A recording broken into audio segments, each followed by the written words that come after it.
معزز سامعین، گزشتہ خطبہ جمعۃ المبارکہ میں اللہ سبحانہ و تعالیٰ کی توفیق کے ساتھ اور کتاب و سنت کی روشنی میں آپ نے سماعت فرمایا ہے کہ سردی کا موسم جس میں رات لمبی ہوتی ہے، جس میں قیام اللیل کتنا عظیم عمل ہے اور اللہ کے قرب کا کتنا بہترین ذریعہ ہے رات کا قیام کرنا۔ وہ لوگ جو عبادت میں شوق رکھتے ہیں اور جنہیں اللہ نے توفیق عطا فرمائی ہے، ان کے لیے سردی اور گرمی کا کوئی فرق ہی نہیں۔ وہ گرمیوں میں بھی قیام اللیل کرتے ہیں، سردیوں میں بھی کرتے ہیں، اور ہر حالت میں انہوں نے اپنی اس عبادت کو بجا لانا ہوتا ہے۔ لیکن یہ بات ان کے متعلق ہے جو دنیاوی مصروفیات کے اندر پھنسے ہوئے ہیں اور صرف فرضی عبادت کے اوپر اکتفا ہے، نفلی عبادات کا ان کے پاس یا وقت نہیں یا شوق نہیں۔ تو ان کے لیے یہ موسم جو سردی کا موسم ہے، یہ رات کے حوالے سے قیام اللیل کرنا تو گزشتہ خطبے میں آپ نے سن لیا، دن کے حوالے سے بھی بڑا بہترین ہے۔ جب رات لمبی ہوگی آپ کو سونے کا وقت بھی مل جائے گا اور قیام کا وقت بھی مل جائے گا، تو ظاہر بات ہے جب رات لمبی ہوگی تو دن چھوٹے ہو جائیں گے، اور دن چھوٹا ہوگا تو سردی کے موسم میں دن چھوٹا ہوتا ہے۔ جن لوگوں کی عادت نفلی روزوں کی نہیں ہے وہ روزے رکھ سکتے ہیں۔ یہ بھی اللہ کے قرب کا ذریعہ ہے کہ رات کو قیام اور سردیوں کے ان ایام میں نفلی روزہ رکھیں۔ روزوں کی تو فضیلت بہت زیادہ ہے، میں اختصاراً آپ کے سامنے کچھ چیزیں پیش کروں گا۔ جیسا کہ اللہ کے ہاں جو سب سے پسندیدہ روزہ ہے نفلی روزوں، اور یہ ایام غنیمت ہے۔ وہ دن چھوٹا سا ہے، ویسے بھی بچہ اگر دن کو کچھ نہ کھائے تو اسے اتنا محسوس نہیں ہوتا، پیاس کا بھی پتہ نہیں چلتا۔ دن اتنا چھوٹا ہے، موسم بھی سردی کا ہے، نہ پیاس کی کوئی شدت ہے اور نہ کوئی بھوک کی اتنی زیادہ حاجت ہوتی ہے، تو اس میں بندہ بہترین طریقے کے ساتھ نفلی روزے رکھ سکتا ہے۔ تو نبی کریم صلی اللہ علیہ وسلم نے فرمایا، جامع صحیح مسلم میں حدیث نمبر 1159 ہے، احب الصیام الی اللہ صیام داؤد علیہ السلام۔ اللہ کے ہاں سب سے بہترین روزے نفلی روزوں میں داؤد علیہ السلام کے روزے۔ فرضی تو ہے نا رمضان کا ہو گیا، لیکن نفلی روزوں میں عام حالات کو اگر مد نظر رکھا جائے تو جو سب سے بہترین طریقہ روزے رکھنے کا ہے وہ صیام داؤد ہی ہے۔ داؤد علیہ السلام کے روزے اللہ کے ہاں محبوب ترین ہے۔ کانا یصوم نصف الدہر، وہ آدھی زندگی وہ روزہ رکھتے ہیں۔ یصوم نصف الدہر، آدھا زمانہ، آدھی زندگی۔ کیسے؟ یصوم یوما ویفطر یوما، ایک دن روزہ رکھتے تھے، ایک دن روزہ چھوڑتے تھے، ایک دن روزہ رکھتے تھے، ایک دن روزہ چھوڑتے تھے، یعنی مہینے میں 15 روزے بن جاتے ہیں 30 دنوں کے حساب سے۔ تو یہ سب سے بہترین ایام ہے اگر کوئی شخص نفلی روزے رکھنا چاہتا ہے۔ اور اسی طرح جامع صحیح بخاری میں حدیث نمبر 3418 ہے، سیدنا عبداللہ بن عمر بن عاص رضی اللہ عنہ، اور یہ وہ ہیں جو عبادت کے اندر بہت زیادہ محنت کرتے ہیں، نفلی عبادات کے اندر ان کی بڑی محنت ہے، رات ساری قیام کرتے ہیں، سارا دن روزہ رکھتے ہیں، نہ سردی کی پرواہ نہ گرمی کی پرواہ۔ حتیٰ کہ اگر جامع صحیح بخاری کی روایت کو بھی سامنے رکھا جائے، ان کی شکایت کی گئی نبی علیہ السلام کے سامنے، ان کی جب شادی ہوئی کہ یہ تو ساری رات نماز ہی پڑھتے رہتے ہیں، تو نبی علیہ السلام نے ان کو بلا کر کہا تھا کہ آپ کے جسم کا بھی آپ پہ حق ہے، آپ کی آنکھوں کا بھی آپ کے اوپر حق ہے، آپ کا مہمان آئے اس کا بھی حق ہے، عبادات بھی کریں اور یہ حقوق بھی ادا کریں۔ تو میں جب جامع صحیح بخاری میں حدیث نمبر 3418 ہے، عبداللہ بن عمر بن عاص رضی اللہ تعالیٰ عنہ فرماتے ہیں، میرے متعلق یہ بات رسول اللہ صلی اللہ علیہ وسلم تک پہنچی جو میں نے کہی تھی۔ وہ بات میں نے کیا کہی تھی؟ واللہ لأصومن النہار ولا اقومن اللیل، اللہ کی قسم میں ساری رات عبادت کیا کروں گا اور سارا دن روزہ رکھا کروں گا، ما عشت، سردیوں میں نہیں، صرف دسمبر جنوری میں نہیں، ما عشت، جب تک زندہ ہوں، جب تک زندہ ہوں میں ساری رات جاگ کے عبادت کروں گا اور ہمیشہ روزہ رکھوں گا۔ یہ بات رسول اللہ صلی اللہ علیہ وسلم تک پہنچ گئی۔ نبی علیہ السلام نے مجھے بلایا اور کہا تم نے ایسے کہا ہے، میں نے کہا جی اللہ کے رسول، تو آپ نے فرمایا ایسا نہیں کہا، تیرے لیے اتنا ہی کافی ہے، رات کو رات کو قیام بھی کر لیکن سو بھی جسم کا ہے، اور روزہ رکھ، نفلی روزے رکھ لیکن ہمیشہ نہیں، روزہ افطار بھی کر، اگر چاہو تو مہینے میں 3 روزے رکھ لیا کرو، اور ایک نیکی 10 کے برابر ہے کم از کم، تو گویا ایسے ہوگا کہ تو نے پورا مہینہ روزے کا ثواب حاصل کرنا، ایک مہینے میں 3 روزے رکھے تو 30 روزے کا ثواب مل گیا نا، تو مہینے میں 3 نفلی روزے رکھا کرو، تجھے پورے مہینے کا ثواب مل جائے گا، اور ہر مہینے رکھو گے تو گویا کہ صیام الدہر ہو جائیں گے، پورے زمانے کے روزے ہو جائیں گے۔ انہوں نے کہا اللہ کے رسول انی اطیق افضل من ذلک، میں اس سے زیادہ کی طاقت رکھتا ہوں، جوانی ہے ابھی، طاقت ہے، شوق بھی ہے عبادت کا، تو میں اس سے زیادہ روزے رکھنے کی طاقت رکھتا ہوں، صرف 3 نہیں، مجھے زیادہ کی اجازت دیجیے۔ ان کی قرآن کے حوالے سے انہوں نے رات کی کیا وہ دوسری بات تو وجود ہے کہ نبی صاحب نے پھر 7 دن میں پڑھ لیا کرو، مہینے میں پڑھ لیا کرو، اس طرح آہستہ یہ کہتے ہیں زیادہ ہے، تو روزوں کے بعد انہوں نے کہا اللہ کے رسول زیادہ کی طاقت ہے، تو آپ صلی اللہ علیہ وسلم نے فرمایا ایسا کر قوم یومن و افطر یومین، ایک دن روزہ رکھ 2 دن چھوڑ دے، پھر اگلے دن روزہ رکھ پھر 2 دن چھوڑ دے۔ انہوں نے کہا اللہ کے رسول انی اطیق افضل من ذلک، میں اس سے بھی زیادہ کی طاقت رکھتا ہوں، اور اجازت دی تھی۔ آپ نے فرمایا پھر وہ روزے رکھ جو داؤد علیہ السلام سے روزے ہیں، ایک دن روزہ رکھ، ایک دن روزہ چھوڑ دے، پھر ایک دن روزہ رکھ، پھر ایک دن روزہ چھوڑ دے، ایک دن روزہ ایک دن نافلہ، ایک دن روزہ ایک دن نافلہ، اور اللہ کو نفلی روزوں میں سب سے زیادہ پسندیدہ یہ روزے گے اور یہ صیام داؤد کا۔ کہنے لگے اللہ کے رسول انی اطیق افضل من ذلک، اس سے زیادہ کی طاقت رکھتا ہوں۔ ان کا کہنے کا مطلب یہ تھا کہ روزانہ روزے کی اجازت مل جائے۔ آپ نے فرمایا لا افضل من ذلک، اس سے افضل ہے ہی نہیں، لا افضل من ذلک، اس سے افضل اور ہے ہی نہیں۔ اور مسلم کی روایت ہے لا صام من صام الدہر، جو ہمیشہ روزانہ روزہ رکھتا ہے اس کا روزہ ہی نہیں۔ تو یہاں 2 باتیں تو سمجھ میں آ گئی، ایک کہ سردی کے موسم میں جو لوگ عبادت عام دنوں میں نہیں روزہ رکھ سکتے وہ سردیوں میں رکھے، دن کم ہیں تو زیادہ سے زیادہ روزے رکھے، کم از کم مہینے میں 3 تو رکھ لیں، نہیں تو ایک دن روزہ 2 دن چھوڑے، یا سب سے افضل ہے ایک دن روزہ رکھے اور ایک دن چھوڑ دیں۔ اور دوسری بات کہ روزہ نفلی عبادت یا کوئی بھی ہو اس میں سنت کی موافقت انتہائی ضروری ہے۔ آپ دیکھیں ایک آدمی بظاہر ایک دن روزہ رکھتا ہے، ایک دن ناغہ کرتا ہے، ایک دن روزہ رکھتا ہے، ایک دن ناغہ کرتا ہے، اور ایک آدمی مسلسل تسلسل کے ساتھ روزے رکھے جا رہا ہے، دونوں میں زیادہ روزے کس نے رکھے؟ جو تسلسل کے ساتھ رکھ رہا ہے۔ اگر آپ سے کسی عام بندے سے پوچھا جائے وہ کیا کہے گا؟ زیادہ فضیلت والا تو یہ ہے، زیادہ نیکیاں تو اس نے سمیٹی ہیں، کیوں؟ یہ روز ہی روزہ رکھتا ہے، یہ ایک دن بھی کھاتا ہے، یہ روز ہی رکھتا ہے، لیکن اتباع اور موافقت سنت کے حوالے سے افضل کون ہے؟ وہ جس کی آخری حد یہ ہو ایک دن روزہ رکھتا ہے تسلسل۔ کیوں؟ نبی علیہ السلام نے اس سے افضل ہے ہی نہیں، نبی علیہ السلام نے وہ ہمیشہ رکھے روزہ ہی نہیں، تو اس میں سنت کی موافقت بھی ضروری ہے۔ تو بہرحال نفلی روزوں کا اہتمام کریں، یہ دن اس کے لیے بڑے غنیمت ہے، وہ جب چاہیں بلا تخصیص کسی موقع کے ساتھ خاص کیا روزہ رکھا جا سکتا ہے۔ دوسرا نفلی روزے کا جو موقع ہے وہ ہے جمعرات اور سوموار۔ جمعرات اور سوموار یہ 2 دن ایسے ہیں جس میں اللہ سبحانہ وتعالیٰ کے ہاں اعمال کو پیش کیا جاتا ہے، اور نبی علیہ السلام سوموار کا بھی روزہ رکھتے تھے، جمعرات کا بھی نفلی روزہ رکھتے تھے کہ اعمال اللہ کے ہاں پیش کیے جاتے ہیں، اور میں پسند کرتا ہوں جب میرا عمل اللہ کی بارگاہ میں پیش ہو تو میں روزے کی حالت میں ہوں، روزے دار ہوں۔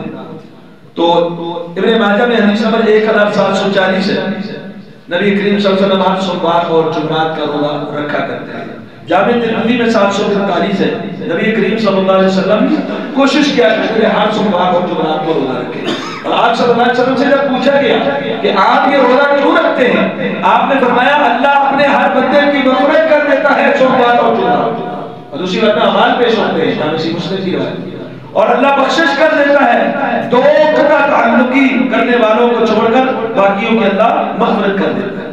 اس طرح جامع صحیح مسلم میں حدیث نمبر 2565 ہے، یہ جمعرات اور سوموار کا دن اتنا اہم ہے.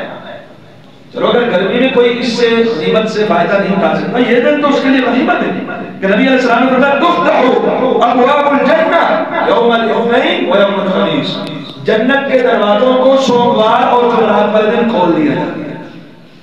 جیسے رمضان میں جنت کے دروازے پورا مہینہ کھلتے ہیں نا، سوموار کو اور جمعرات کو جنت کے دروازوں کو کھول دیا جاتا ہے. اب اس نے بندے نے روزے رکھا ہوگا، عبادات کی ہوئی ہوگی، اس کا تو پھر اس کے لیے غنیمت ہے نا. تو ہمارے جنت کے دروازوں کو کھول دیا جاتا ہے. وَيُغْفَرُ لِكُلِّ عَبْدٍ، اللہ اپنے ہر بندے کی بخشش کر دیتا ہے سوائے ان دو لوگوں کے. کون؟ جو اللہ کے ساتھ شرک کرتا ہے اس کو نہیں. اللہ ہر بندے کی مغفرت کرتا ہے، ہر اس بندے کی، کس بندے کی؟ لا یشرک باللہ شیئا، جو اللہ کے ساتھ ذرہ بھی شرک نہیں کرتا، کسی چیز کو بھی شریک نہیں ٹھہراتا. وہ بت کو نہیں اگر شریک ٹھہراتا تو کسی قبر کو بھی نہیں ٹھہراتا، کسی دھاگے منکے کو بھی نہیں ٹھہراتا، کسی چیز کو نہیں.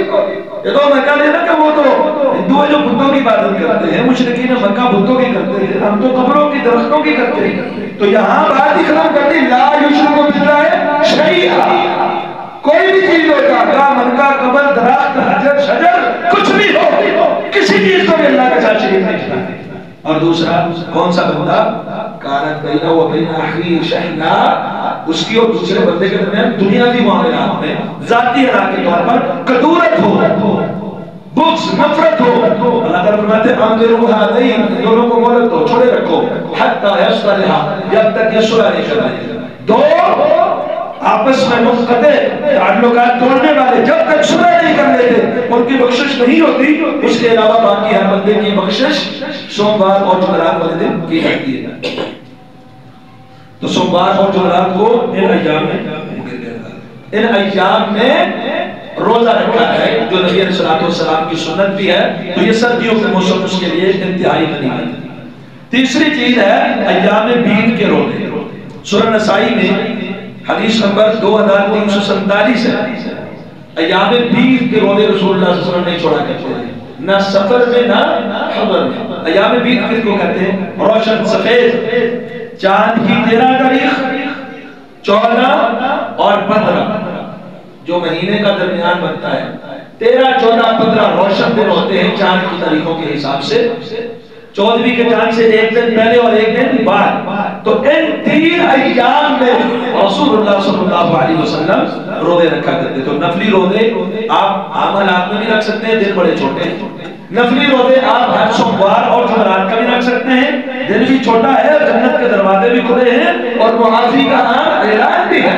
اور اس کے علاوہ مہینے کے درمیانی روشن دنوں میں 14ویں سے ایک دن پہلے اور 14ویں سے ایک دن بعد 13 14 15 چاند کی تاریخوں میں رسول اللہ صلی اللہ علیہ وسلم کی سنت اور عمل مبارک ہے کہ آپ روزہ رکھتے تھے. پھر رمضان ہے، یہ ظاہر ہے انسان نے وضو نماز پڑھنی ہے تو وضو تو کرنا ہی کرنا ہے، لیکن سردی کے اس موسم میں وضو کی فضیلت بڑھ جاتی ہے اور زیادہ ہو جاتی ہے. کیوں؟ جب رات سرد ہوتی ہے انسان گرم بستر کرتا ہے، گرم کمرے کرتا ہے، پھر اس لحاظ سے اٹھنا طبیعت چاہتی ہے، نفسانی خواہش انسان کی تو نہیں چاہتی. وہ اللہ کی محبت اجر و ثواب لینا وہ الگ ہے، لذت اس کی الگ ہے. لیکن عام طور پر ایک انسان کی جو ذہنیت ہے یہ چاہتی ہے کہ وہ گرم بستر سے اٹھے اور جا کر وضو کرے، پانی کو استعمال کرے، اور وہ بھی صبح سحری کے ساتھ نہیں جاتی نا. تو اس یا دل کو یا رات عشاء کو سردی لگی ہوئی ہے، سردی کا موسم ہے اور وہ اپنے اوپر سے وہ گرم جیکٹ ہے، سویٹر ہے، کوئی بھی چیز اس کو اتارتا ہے، پھر اچھے طریقے سے وضو کرتا ہے. یہ عمل اس کے اجر کو مزید بڑھائے. جامع صحیح مسلم حدیث نمبر 251 ہے. رسول اللہ صلی اللہ علیہ وسلم فرماتے ہیں، ابو ہریرہ رضی اللہ عنہ حدیث کے راوی ہے، الا ادلکم، کہ رسول اکرم صلی اللہ علیہ وسلم فرمایا کیا میں تمہیں خبر نہ دوں، الا ما يمحو اللہ به الخطايا ويرفع به الدرجات، اس عمل پر کہ اللہ درجات کو بلند فرما دیتے ہیں اور گناہوں کو مٹا دیتے ہیں. اور ابن حبان کی روایت میں یہ لفظ ہے یزید فی الحسنات، اللہ نیکیوں میں اضافے فرماتے ہیں. گناہ مٹ گئے، درجات بلند ہو رہے ہیں اور نیکیوں میں مزید اضافے ہو رہے ہیں. وہ کون سا عمل ہے؟ نبی کریم صلی اللہ علیہ وسلم نے فرمایا اسباغ الوضوء علی المکارہ، طبیعت کے نہ چاہتے ہوئے ناگواری میں بھی اچھے طریقے سے وضو کرنا۔ ابھی طبیعت نہیں چاہ رہی، ویسے کسی کا دل تو نہیں نہ چاہتا اٹھ کے جا کے ہاتھ دھو، طبیعت نہیں چاہ رہی، کراہت ہے طبیعت دوا کے باوجود اچھے طریقے کے ساتھ وضو کرنا۔ انتظار الصلاۃ بعد الصلاۃ، ایک نماز کے بعد دوسری نماز کا انتظار کرنا، اور فذالکم الرباط، اور مسجد میں چل کے جانا، یہ کیا ہے؟ رباط ہے، مورچہ ہے، اور اپنے آپ کو اللہ کی اطاعت میں بند کر کے رکھنا۔ تو ہمیں پہلا عمل جو بتایا وہ کیا ہے؟ اسباغ الوضوء علی المکارہ، طبیعت نہیں بھی چاہتی تب بھی اچھے طریقے کے ساتھ وضو کرنا۔ اب یہ جگہ کہاں ہوتا ہے؟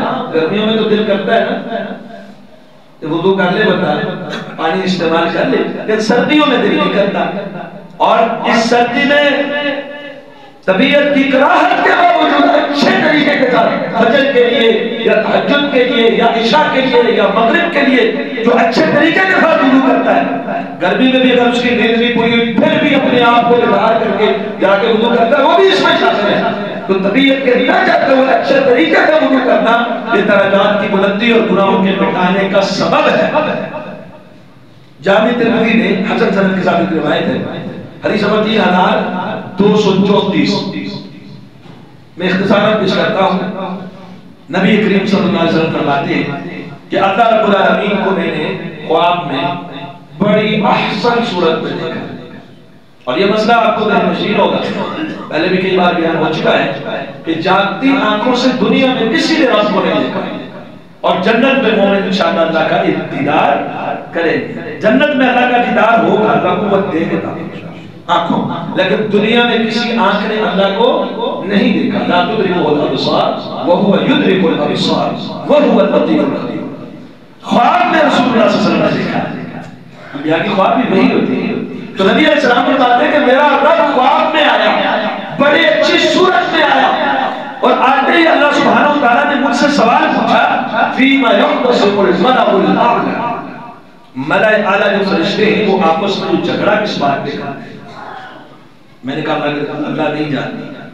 اللہ سبحانہ وتعالیٰ نے جیسے اس کی شان ہے خواب میں میرے سینے پہ ہاتھ رکھا، اس کی ٹھنڈک میں نے اپنے دل کی گہرائیوں میں محسوس کی، اور مجھے وہ علم عطا کیا کہ پھر اللہ سبحانہ وتعالیٰ نے سوال دہرایا فیما یختصم الملأ الاعلی، ملأ اعلی جو فرشتے ہیں یہ آپس میں کس بات میں جھگڑتے ہیں، حس کرتے ہیں آگے بڑھنے کی، اس کی نیکیوں کو لے کے جانے رہے، کون سی چیز ہے؟ الکفارات، وہ کفارات ہیں۔ کفارات کا کیا مطلب ہے؟ وہ اعمال جن کے کرنے سے گناہ خود بخود ختم ہو جاتے ہیں، گناہ جھڑ جاتے ہیں۔ کفارات میں فرشتے بحث کرتے ہیں، جھگڑتے ہیں، کہ وہ کون کون سے ہیں؟ نبی کریم صلی اللہ علیہ وسلم فرماتے ہیں المکث فی المساجد بعد الصلاۃ، ایک عمل اس کی فضیلت بہت زیادہ، اور بھی حدیث ہے کہ مسجد میں نماز کے بعد بھی ٹھہرے رہنا ہے، نماز سے پہلے یا نماز کے بعد ایک بندہ مسجد میں نماز کی انتظار میں ہے یا نماز پڑھنے کے بعد دوسری جگہ پہ بیٹھا ہوا ہے، بڑی فضیلت والا ہے، یہ گناہوں کا کفارہ ہے۔ المکث فی المساجد بعد الصلاۃ، نماز پڑھ لی باقی چلے گئے یا بیٹھا ہوا ہے۔ دوسرا اللہ اکبر، فرمایا المشي على الاقدام الى الجماعات، باجماعت نماز کے لیے قدموں پہ چل کے جانے، قدم پہ چل کے باجماعت نماز ادا کرنے کے لیے جانے، یہ بھی کفارہ ہے بندے والے عمل۔ اور تیسرا اسباغ الوضوء علی المکارہ، طبیعت نہیں چاہ رہی اچھے طریقے سے وضو کرنا۔ اب سردیوں میں طبیعت نہیں چاہتی، وضو کرنے سے اجر بڑھ گیا کہ نہیں بڑھ گیا؟ تو اچھے طریقے سے وضو کرنا، اگر کوئی شخص ان اعمال پر زندہ رہتا ہے، نبی کریم صلی اللہ علیہ وسلم فرماتے ہیں من فعل ذلك عاش بخیر ومات بخیر، جس کے اندر یہ تین کام ہوتے ہیں نا، جب تک زندہ رہتا ہے خیر پہ زندہ رہتا ہے، مر جائے خیر پہ مرتا ہے، زندگی بھی سدھر گئی موت بھی سدھر گئی۔ عمل کتنا سا ہے؟ مقبولیت مخلصت، یہ اللہ کے رضا ہے۔ تو اس باب الوضوء کیا ہے؟